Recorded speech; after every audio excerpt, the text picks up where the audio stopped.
Angie Coleman woke up to the sound of her own phone.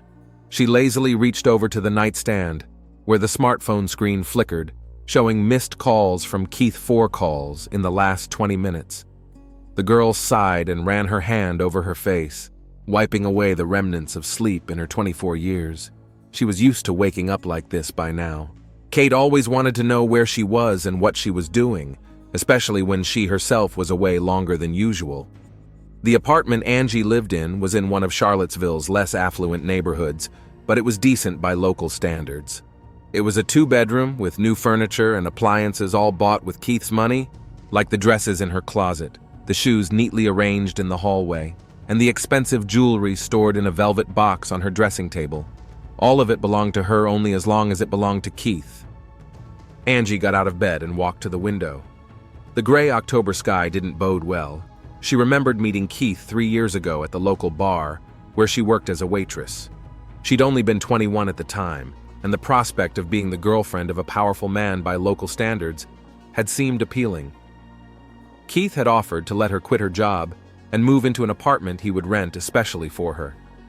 In return, she was to be available to him at all times and fulfill his every demand. The phone rang again. This time Angie answered it. "Where have you been?" Keith's voice sounded strained. "Sleeping," the girl replied dryly. "At 2 o'clock in the afternoon? I went to bed late last night. I was waiting for you, by the way." There was a pause on the other end of the line. "I told you I'd be busy," he sounded annoyed.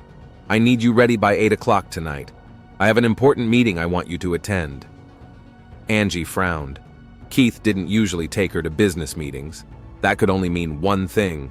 He wanted to impress someone important. "What dress should I wear?" she asked. "The black one with the open back," Keith answered without delay. "And be ready on time." The call ended. Angie put the phone back on the nightstand and headed for the bathroom. Her relationship with Keith had become more and more strained lately. He was generous. There was no denying it. He paid for her apartment, bought her clothes, gave her jewelry, but his possessive nature and occasional outbursts of anger made life with him increasingly unbearable. Standing under the hot jets of the shower, Angie contemplated her situation. She was 24 and had no education, no career, no money of her own. All she had was her looks and Kate, who could find a younger, prettier replacement for her at any time. After her shower, Angie wrapped herself in a towel and walked over to her closet. The black dress hung on a separate rack. Kate had bought it a month ago, but she'd never worn it. The dress cost more than she made in a month at the bar. By 7 o'clock, Angie was completely ready. The dress fit perfectly, emphasizing all the advantages of her figure. Her hair was elegantly coiffed, her makeup flawless. She looked like a model from the cover of a glossy magazine, just the way Kate wanted her to look. The doorbell rang at 7:30. Keith was never late when it came to business. Angie opened the door and saw him, a 32-year-old man of medium height, athletic build, wearing an expensive suit. His dark skin contrasted with his snow-white shirt. "You look beautiful," he said, giving her an appraising look. Angie smiled, accepting the compliment, but his gaze made her feel like a thing, another accessory designed to emphasize his status. They drove down to Keith's car, a black SUV with tinted windows. He was silent all the way to the restaurant, only occasionally answering his cell phone. Angie knew that Keith was a drug dealer, although he never spoke openly about his business. She guessed that the meeting they were going to had something to do with his business. The restaurant turned out to be one of the most expensive in the city. The guard at the entrance nodded to Keith, indicating they were expected. Inside, they were escorted to a private office where a man about the same age as Kate was already seated. "David, this is Angie," Kate introduced her. David Parker stood up and gallantly kissed Angie's hand. Unlike Kate, he was taller and slimmer, with a more disposable smile. But Angie saw the same cold calculation in his eyes. "I've heard a lot about you, beautiful," David said, inviting them to sit down at the table. The dinner passed in a tense atmosphere. Kate and David were discussing business, using terms and phrases that Angie didn't always understand. She sat silently beside them, smiling when she was addressed and sipping expensive wine. "The goods will arrive next Friday," David said, lowering his voice. "We have 3 days to get everything ready. It's the biggest shipment we've ever gotten. Keith nodded, glancing at Angie. We can double our income if everything goes smoothly, he continued. And if it doesn't? David asked. We can't afford a mistake, Kate said firmly. There's too much at stake. Angie realized that they were talking about a large shipment of drugs, and judging by Keith's nervousness, the amount of the deal was significant. After dinner, they walked back to Angie's apartment. Keith was silent, immersed in his thoughts. At the door, he suddenly grabbed Angie's arm as she was about to enter. You haven't heard anything today, okay? His eyes flashed with a dangerous glint. Angie nodded. She knew that look. Keith was dangerous when he looked like that. I'm serious, Angie. If word of this gets out, you'll be sorry. I understand, she replied quietly. Kate let go of her hand and softened. Good, he kissed her cheek. I'll stop by the day after tomorrow. I have a lot to do before this deal. When the door closed behind Keith, Angie leaned back against it and took a deep breath. One thought was swirling around in her head. By the looks of it, there was going to be a lot of money somewhere soon. Money that could change her life. The next day, Angie met up with Liza Turner, her best friend from their days working at the bar together. Unlike Angie, Liza had gone to college and was now working as an administrator at a local clinic. They were sitting in a small cafe downtown. You look horny, Liza said, stirring her coffee. Angie looked around, making sure no one was listening. I found out something yesterday, she said quietly. Keith and his partner are preparing a big deal, a very big one. Liza frowned. This dirty business of his again? Angie, why are you even getting involved in this? You don't understand. Angie leaned closer. We're talking about a lot of money here. This could be my chance. A chance at what? Liza raised an eyebrow questioningly. To start a new life. Angie's eyes lit up. To get out of here, go to college like you. Become independent. Liza set her cup aside and looked at her friend seriously. You're talking about stealing money from a drug dealer? Are you out of your mind? No, listen. Angie lowered her voice to a whisper. I can find out where they're gonna keep the money. Take some, they won't even notice. Angie, these people don't mess around. Liza grabbed her arm. They'll kill for less. You're playing with fire. What am I supposed to do? Angie's voice took on a desperate tone. Keep being Keith's pretty doll? Until he finds someone younger? And then what? Liza sighed. I understand this is hard for you, but there are other ways to turn your life around. I could help you find a job at the clinic, or you could apply for a college scholarship. That would take years, Angie shook her head. And I want to change things now. Greed is a bad thing, Liza warned, especially when it comes to the money of people like Kate. But Angie wasn't listening. A plan was forming in her head. She remembered once seeing Kate hiding money in a stash in her house. If the deal went through next Friday, the money would show up around then. She would just have to find a way to get into Keith's house when he wasn't there. Please, Angie. Liza was still trying to get through to her friend. Think about it. You're risking your life for money. Not just for the money, Angie argued. For freedom. After her meeting with Liza, Angie returned home and started planning. She knew that Keith's house keys were kept in his desk drawer in his office, where he sometimes invited her to go. She also knew that after big deals, Keith usually threw a celebration at a club that he partially owned. This gave her the opportunity to sneak in while Kate and David were celebrating a successful deal. Angie sat down at her desk and began writing down the details of her plan. She needed to proceed with caution and think through each step. She knew she was taking a risk, but the prospect of a new life beckoned her, making her forget her fear. Angie spent the next few days gathering information.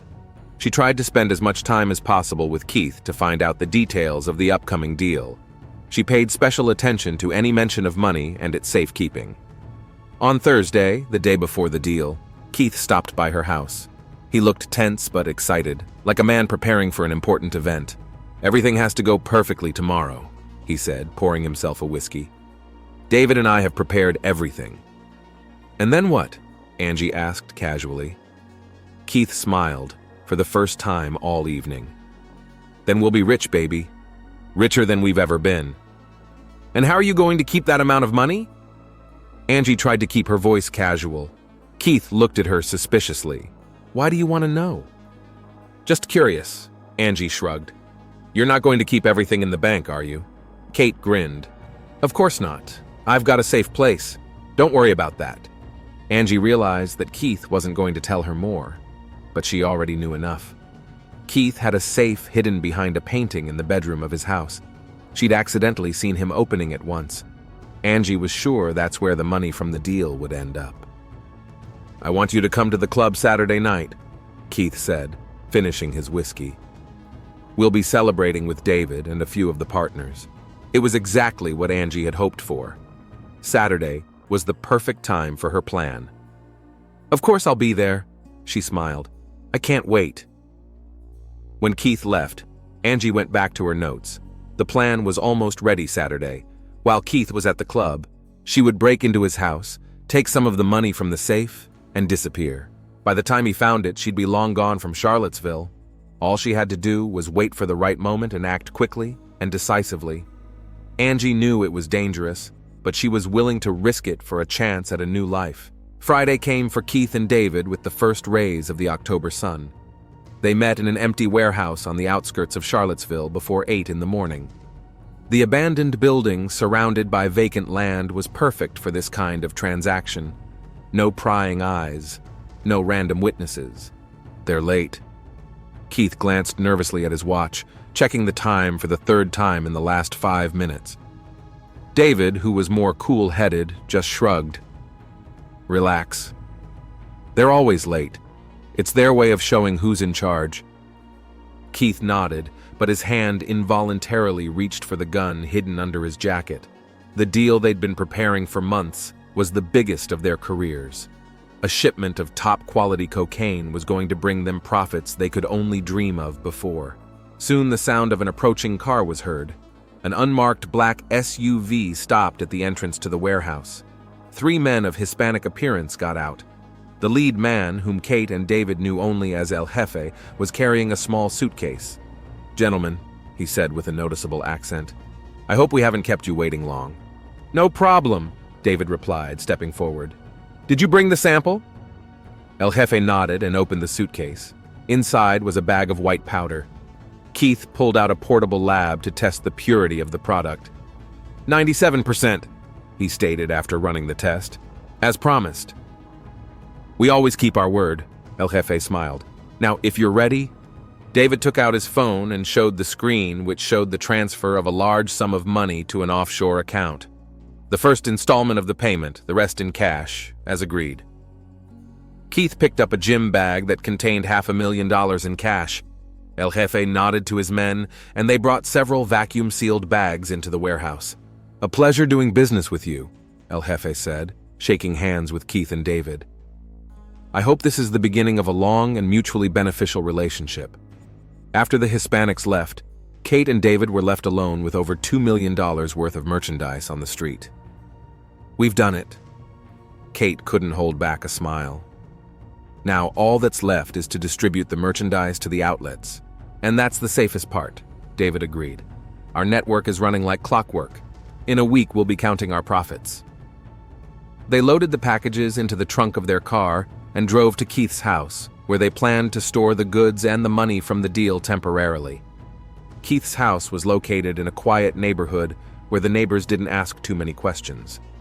Here, in a bedroom behind a painting, was a safe that only Keith and David knew about. It took them about an hour to hide the merchandise and money. "Tomorrow we'll celebrate at the club," Kate said as he locked the safe. "I've invited Angie." David raised an eyebrow. "Are you sure that's a good idea? Your girlfriend's been asking too many questions lately." Kate frowned. "What do you mean?" "Just an observation." David shrugged. "At dinner last week she was a little too curious." "Angie knows she'd better stay out of my business," Kate said firmly. "I keep her on a short leash." David didn't say anything, but the look on his face made it clear that he didn't share Kate's confidence. At the same time, Angie was preparing for an important step in her plan. She was to meet Keith tonight at the bar, where his business associates usually gathered. She knew that David would be there too. After her conversation with Keith last night, it was clear to her that the money would be kept in his house. in the safe, but she didn't know the combination. That was the information she hoped to get from David. Angie spent a long time choosing an outfit for the evening, choosing a short red dress that emphasized all the advantages of her figure. She knew that David always looked at her with interest, although he never crossed the line out of respect for Keith. Tonight, she was going to use that to her advantage. The bar was full when Angie walked in. Keith and David were sitting at their usual table in the corner, sipping expensive whiskey. They were talking animatedly about something, but stopped talking when they saw Angie. "There's my beautiful girl." Keith rose to kiss her. He smelled of alcohol, even though it was only 8 o'clock at night. "Hi, gorgeous." David smiled at her, and Angie noticed his gaze sliding over her figure. "Are the boys celebrating?" she asked, sitting down next to Keith but smiling at David. "We had a good day," Keith replied. "A very good day." "Can you tell me the details?" Angie leaned forward, showing off her cleavage. Keith frowned. "You know the rules, babe." No talking business. "Come on, Kate," David interjected. "The girl's just curious. Besides, the deal's already finalized." Keith gave his friend a disapproving look, but didn't say anything. Angie seized the moment. "I hear the sum is impressive. You must be very rich now." "You could say that," David grinned. "But there's still a lot of work to be done." "And a lot of risks," Kate added. "The money has to be saved and multiplied." "Where do you keep such sums?" Angie asked casually. "Not in a bank." Keith turned to her sharply. "Why do you want to know?" "I'm just curious," Angie shrugged. "I've always been curious about how your business works." "Curiosity doesn't do you any good," Kate cut him off, but David intervened again. "Well, we have safe places, safes, hiding places, old-fashioned but effective." Keith stood up. "I've got a couple of calls to make. I'll be there in 10 minutes. As soon as he stepped away, Angie moved closer to David. "Is he always this tense?" "Only when it comes to business," David replied. Keith was always careful. "Have you?" Angie looked him straight in the eye. "Are you so cautious too?" David smiled. "I prefer to enjoy the moment, especially in such wonderful company." "Thank you." Angie touched his arm lightly. "You know, sometimes I think Kate doesn't trust me." "He doesn't trust anyone completely," David remarked. "Not even me, even though we've been working together for 5 years. But he trusts you enough to show you where he keeps the money, doesn't he?" Angie continued, trying to make the question sound innocent. David looked at her carefully. "Why are you so interested in this?" "It's just," Angie hesitated. "I've always been curious about men's lives. All the secrets, the hiding places, the safes, like in the movies." David laughed. "Well, in our case, it's simpler. Keith has a safe in his bedroom behind the painting. It's a classic." "How does it open?" Angie tried to keep her voice casual. "With a key?" "A numeric code," David answered. "His mother's date of birth." Keith had always been sentimental, though he tried to hide it. Angie mentally noted the information. She knew when Keith's mother was born. He had mentioned it once. "Where do you keep your share?" she asked, continuing the game. "I have my own methods," David smiled. "Maybe someday I'll show you." At that moment, Kate returned. He immediately noticed how close Angie and David were sitting, and his face darkened. "Are you having fun?" he asked, sitting down. "Just chatting," Angie replied casually, but moved away from David. Keith looked at her carefully, then at his partner. "What about, if it's no secret?" "Nothing in particular," David shrugged. "Angie is interested in our business." "Really?" Keith's voice became dangerously quiet. "And what exactly are you interested in, Angie?"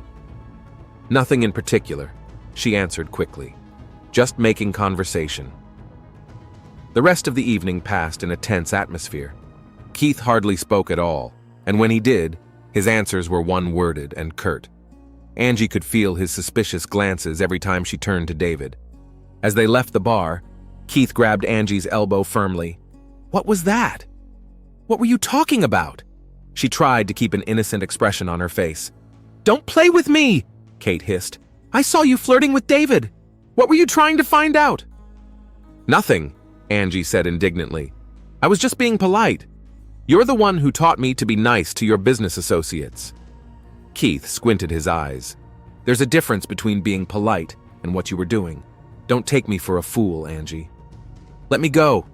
She tried to free her hand. You're hurting me. Keith reluctantly loosened his fingers. Just remember who's providing for you.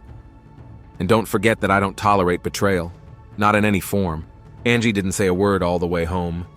Keith dropped her off in the driveway without offering to pick her up, which was unusual for him after such evenings. Tomorrow at the club, he said dryly. Be there by 9. Angie nodded and got out of the car. Going up to the apartment, she immediately pulled out her cell phone and dialed Liza's number. I need your help, she said as soon as her friend answered. Tomorrow night. Angie, are you still thinking about it? Liza sounded worried. I found out where he keeps the money. Angie lowered her voice even though she was alone in the apartment.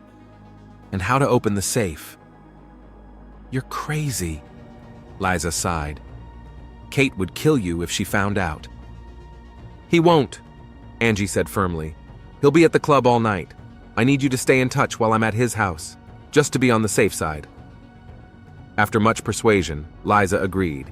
They agreed that Angie would call her when she was ready to enter Keith's house, and Liza would expect her call 30 minutes later. If there was no call, she would call herself. Saturday dragged on interminably. Angie tried to distract herself with housework, but her thoughts kept returning to the plan. She repeated every step, every detail. Take the keys from Keith's jacket at the club, wait until he was drunk enough not to notice her absence, drive to his house, open the safe, take some of the money, and return to the club before Keith started looking for her. By evening, she was ready. Putting on a tight black dress and high heels, Angie hailed a cab to the club. On the way, she mentally went over the plan one more time, trying to anticipate every possible problem. The club was crowded, the music blaring so loud it was hard to hear her own thoughts. Kate and David were sitting at a VIP table, surrounded by several people Angie didn't know. When she approached, Kate barely glanced at her. You're late, he remarked. Traffic, Angie lied, sitting down next to him. Having fun? Celebrating the successful completion of the project, David replied, raising his champagne glass. Join us. For the next 2 hours, Angie waited patiently for the right moment. Keith and his friends became increasingly rowdy and drunk. At one point, he took off his jacket and hung it on the back of a chair. Angie noticed the keys in his pocket. After waiting for Kate to go to the bathroom, she quickly retrieved the keys and hid them in her purse. Then, after waiting another half hour, she approached Keith.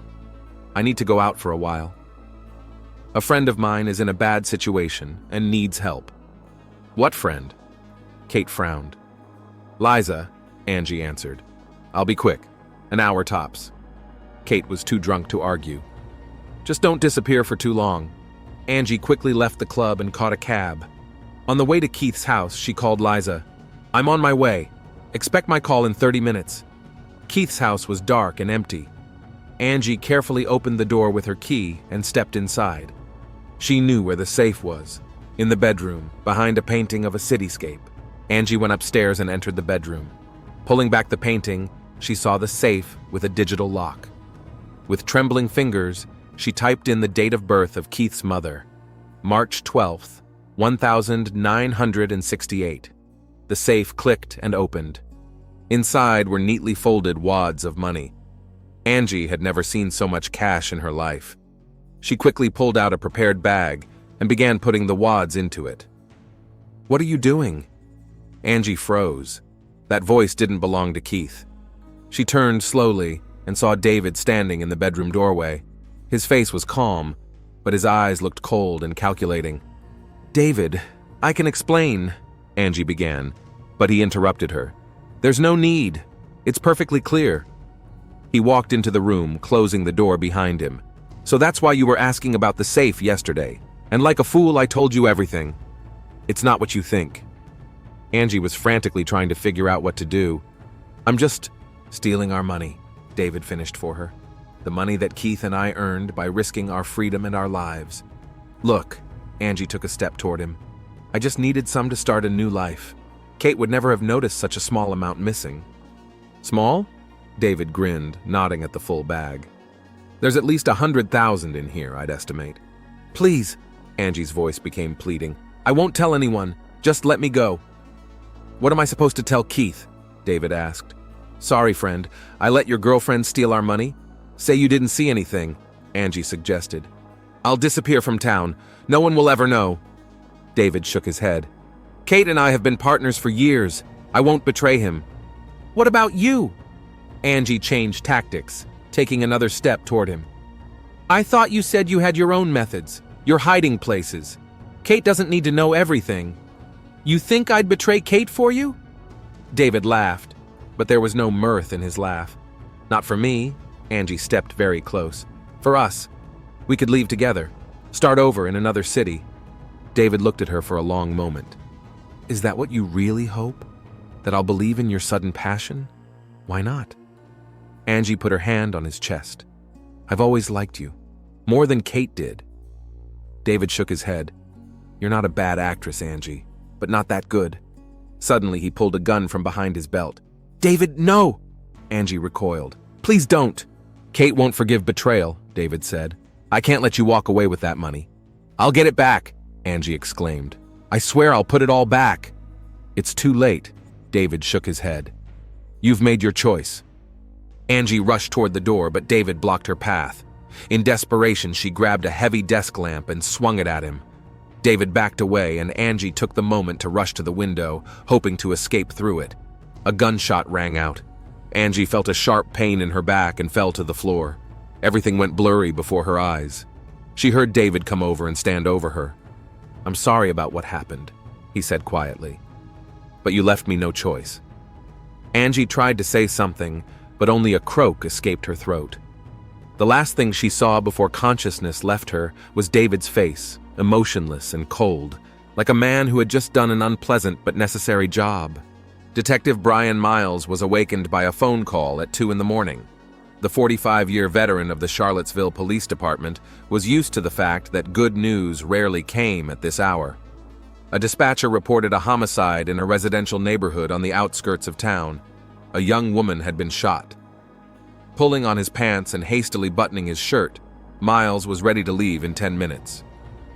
As he approached the crime scene, he saw that the house was already cordoned off with police tape. Several patrol cars with blinkers created an unsettling illumination in the quiet neighborhood. Neighbors, despite the late hour, crowded outside, watching from a safe distance. What have we got? Miles asked, showing his badge to the young officer at the tape. Victim is a black female, 24 years old, preliminarily identified as Angie Coleman, found in a second-floor bedroom with a gunshot wound to the back. Call came in at approximately 1:30 a.m. Who made the call? A man who said his name was David Parker. He said he found the body when he went to visit a friend who owns a house. The owner is one Kate Bird. Miles nodded and made his way into the house. Inside, the forensics team was working, taking pictures, collecting evidence, taking samples. The medical examiner was already examining the body. How long ago? Miles asked, approaching the body. Judging by the body temperature and the onset of rigor mortis, the death occurred about 3 or 4 hours ago, answered the expert. Single shot in the back, large caliber. Bullet went through and lodged in the wall. Miles looked around the room. The bedroom was in disarray, an overturned lamp, things strewn about. An empty gym bag lay on the floor. An open safe was visible behind a picture that had been pushed aside. The detective stepped closer and looked inside. The safe was empty. Where's the witness? Miles asked the officer. Downstairs in the living room. Along with him is another person, Keith Bird, the owner of the house. He arrived on the scene about half an hour after we arrived. He was heavily intoxicated. Miles went downstairs. There were 2 men sitting on the couch in the living room. One of them, a sturdy build with red eyes and an expression of shock on his face, must be Kate Bird. The other was leaner, with an outwardly calm but tense expression on his face, apparently David Parker. Detective Brian Miles, homicide, he introduced himself. I need to ask you a few questions. This is my house, Keith said hoarsely. And my girlfriend's up there. Who did this? Why are you sitting here instead of looking for the killer? We're doing everything we can, Mr. Bird, Miles replied calmly. First, I need to understand what happened. Mr. Parker, did you find the body? David nodded. Yes. I came to see Keith. We were at the club together, but I left early and decided to stop by to discuss some business. The door was ajar, which seemed odd. I walked in and went upstairs, where I found Angie. He stopped talking and shook his head. What was your relationship with the victim? Miles asked. No special relationship, David replied. She was Keith's girlfriend. We knew each other, but not intimately. Miles turned to Keith. Where were you at the time of the murder, Mr. Bird? At the Blue Jazz Club. There's plenty of witnesses there to corroborate that, Keith snapped. I was there from 9 o'clock until David called me with this news. Angie was at the club with you? Yeah, she showed up around 9 o'clock. But then she said she had to help a friend and left. That was around 11 o'clock. Friend's name? Liza. I don't remember her last name. They used to work together. Miles made a note in his notebook. Minus Mr. Bird, what was in the safe upstairs? Kate and David exchanged quick glances. Money, Kate finally answered. A few $1,000s in cash, and some valuables. And exactly how much money was there? I don't remember exactly, Keith shrugged. Maybe 50 or 60,000. Miles looked at him doubtfully but continued. Who else had access to the safe? Who knew the combination? Only me, Keith answered. No one else. He's telling the truth, David confirmed. Keith was always very careful about security. Miles made some more notes in his notebook and stood up. Stay here. The officer will take a formal statement from you. I need to find this Liza to confirm your alibi, Mr. Bird. With the help of the police database and information from Keith, Miles was able to establish Liza Turner's full name and address. Despite the early morning hours, he went to her house. He had to knock for several minutes before the sleepy girl opened the door. Liza Turner? He asked, showing his badge. Detective Brian Miles, I need to ask you some questions about Angie Coleman. Liza's face changed when she heard her friend's name. Did something happen to Angie? She asked anxiously. I'm afraid so. Can I come in? Liza led the detective into the small living room. Miles noticed that she was nervous and looked like she'd been up all night. Minus Ms. Turner, Angie Coleman was murdered tonight at Keith Bird's house, he informed her. Liza turned pale and sank down onto the couch. Oh my God, I knew this was going to happen. What do you mean? Miles looked at her carefully. She was going to steal the money from Keith, Liza said quietly. I talked her out of it, but she wouldn't listen. Said it was her chance to start a new life. When was the last time you spoke to Angie? She called me last night around 11 p.m. Said she was on her way to Keith's house and she'd call me in 30 minutes. But she didn't call back. I tried to call her, but her phone was off. Why didn't you go to the police? I was afraid, Liza admitted. Kate is a dangerous man. He and his partner David are in the drug business. They just had a big deal. Angie found out about it and decided to... She stopped, realizing she'd said too much. Go on, Miles asked gently. It's important to the investigation. Liza took a deep breath. Angie found out that Keith had a large sum of money from a recent deal in his safe. She wanted to take some of it and skip town. She was unhappy with Keith, but she was afraid to leave him without money or a livelihood. How did she know the combination to the safe? From David, Liza answered. She flirted with him to get the information. He told her that the combination was Keith's mother's birth date. Miles jotted down that information. Can you confirm that Angie wasn't with you last night? She told Keith that she was coming to help you. That was a lie. Liza shook her head. She used me as an excuse to leave the club and break into Keith's house. After talking to Liza, Miles returned to Keith's house. The forensics guys were already finishing their work. One of them approached the detective. Found a bullet in the wall, preliminary, .45 caliber. And there's something else. They found traces of cocaine in the safe. Looks like there was a lot more money stored in there than the owner admitted. Miles nodded. The picture was beginning to take shape. He went downstairs, where Kate and David were still giving statements to the officers.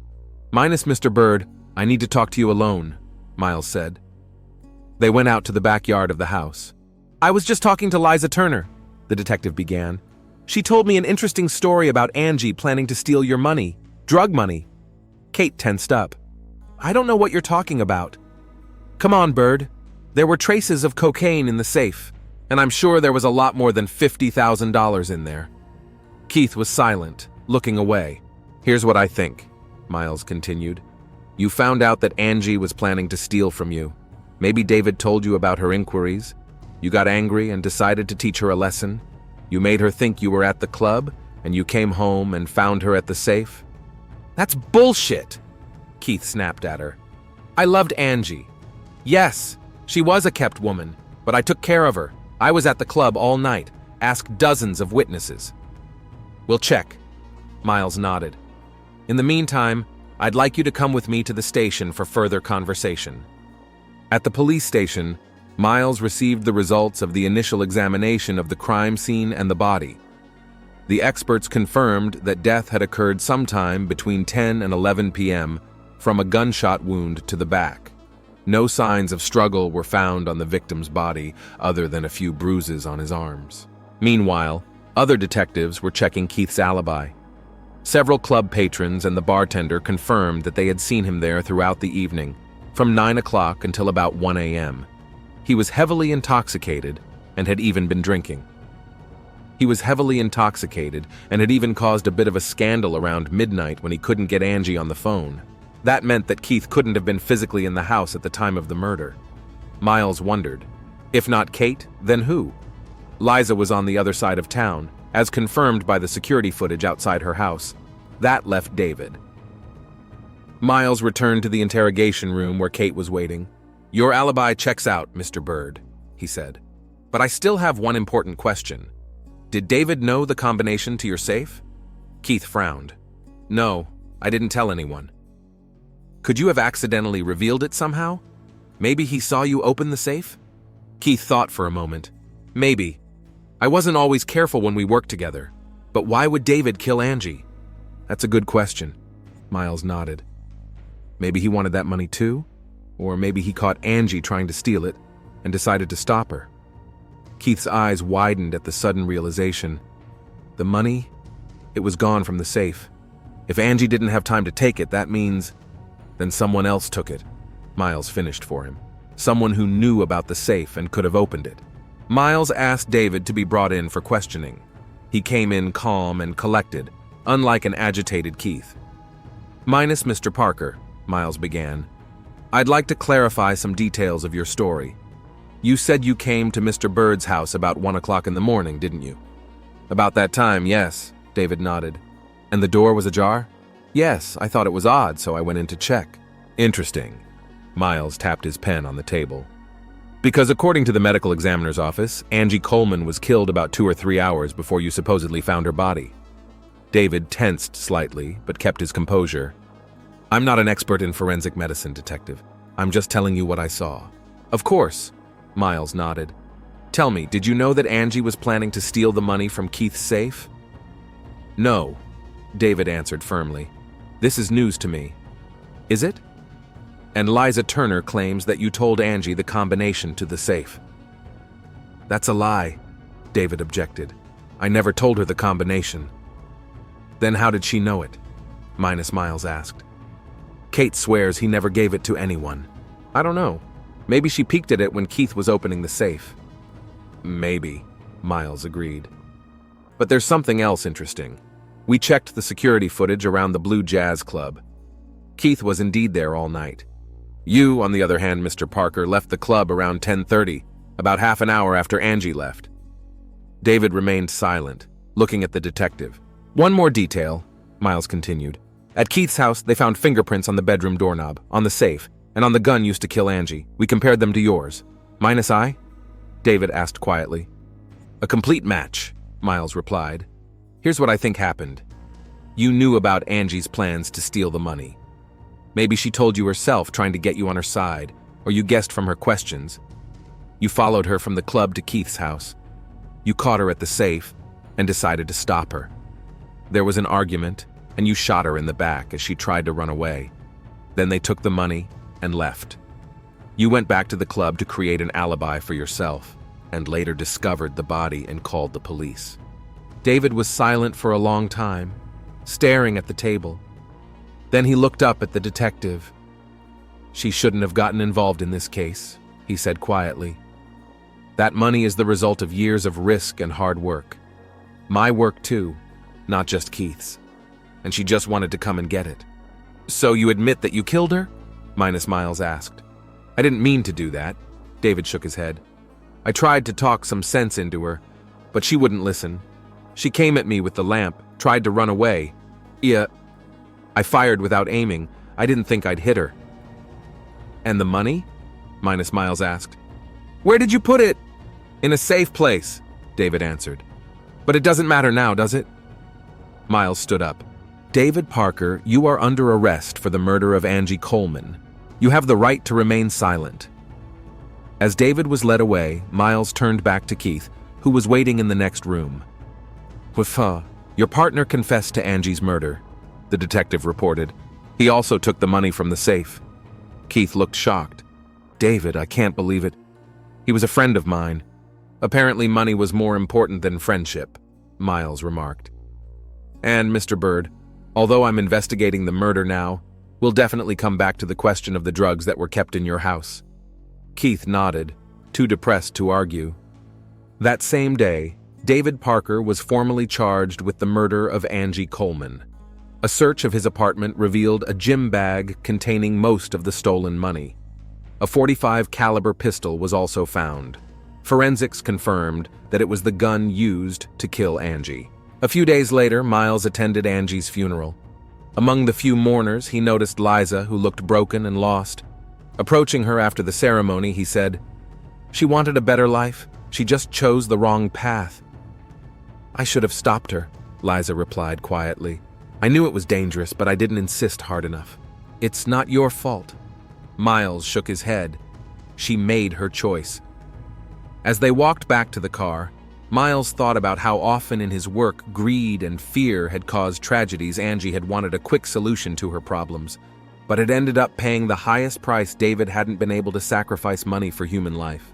Kate had lost everything: his girlfriend, his friend, and his business, which would soon be ruined by a drug investigation. Getting behind the wheel, Miles cast one last glance at the cemetery. Another case closed, but the taste of victory was bitter. It always was.